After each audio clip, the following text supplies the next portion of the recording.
नमस्कार दोस्तों। कार्तिक शुक्ल पक्ष की षष्ठी को छठ पर्व मनाए जाने का विधान है। ये 4 दिवसीय पर्व मुख्य रूप से बिहार में मनाया जाता है। छठ पर्व का तीसरा दिन सबसे खास होता है क्योंकि इस दिन महिलाएं 36 घंटों का निर्जला व्रत शुरू करती हैं। संध्या में डूबते हुए सूर्य को अर्घ्य दिया जाता है तो अगले दिन उगते सूर्य की पूजा होती है। छठ पर्व मुख्य रूप से बिहार, झारखंड और पूर्वी उत्तर प्रदेश में मनाया जाता है। इस पर्व को डाला छठ, सूर्य षष्ठी और छठ पूजा आदि नामों से भी जाना जाता है। इस त्योहार में मुख्य रूप से भगवान सूर्य और छठी माता की पूजा होती है। छठ व्रत पूरा करने से पहले इसकी कथा पढ़ना जरूरी माना जाता है। आओ सुनते हैं छठ व्रत की कथा। पौराणिक मान्यता के अनुसार राजा प्रियव्रत और उनकी पत्नी मालिनी संतान सुख से वंचित थे।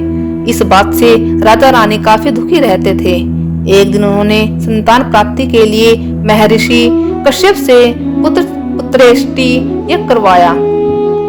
महर्षि ने यज्ञ संपन्न करने के बाद मालिनी को खीर दी। खीर का सेवन करने के बाद मालिनी गर्भवती हो गई और 9 महीने बाद उसे एक पुत्र की प्राप्ति हुई, लेकिन दुर्भाग्य से उसका पुत्र मृत पैदा हुआ। ये देखकर राजा रानी बहुत दुखी हो गए और निराशा की वजह से राजा ने आत्महत्या करने का मन बना लिया।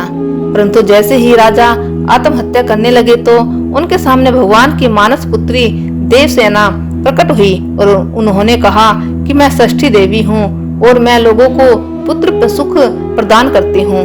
जो व्यक्ति सच्चे मन से मेरी पूजा करता है उसकी मैं सभी मनोकामना पूर्ण करती हूँ।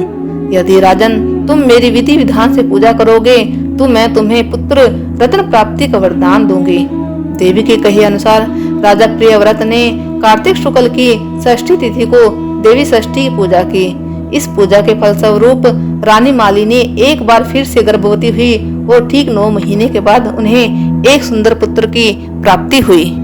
कहते हैं तभी से छठ पर्व मनाए जाने की परंपरा शुरू हुई। इस पर्व से जुड़ी एक और कथा है जिसके अनुसार महाभारत काल में जब जुए में पांडव अपना सारा राजपाट हार गए थे तब द्रौपदी ने छठ व्रत रखा था। द्रौपदी के व्रत से प्रसन्न होकर षष्ठी देवी ने पांडवों को उनका राजपाट वापस दिला दिया था।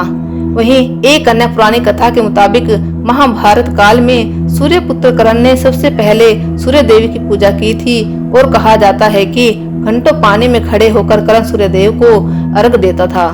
सूर्य देव की कृपा से कर्ण एक महान योद्धा बना था। आज भी छठ में अर्घ दान की यही परंपरा चली आ रही है।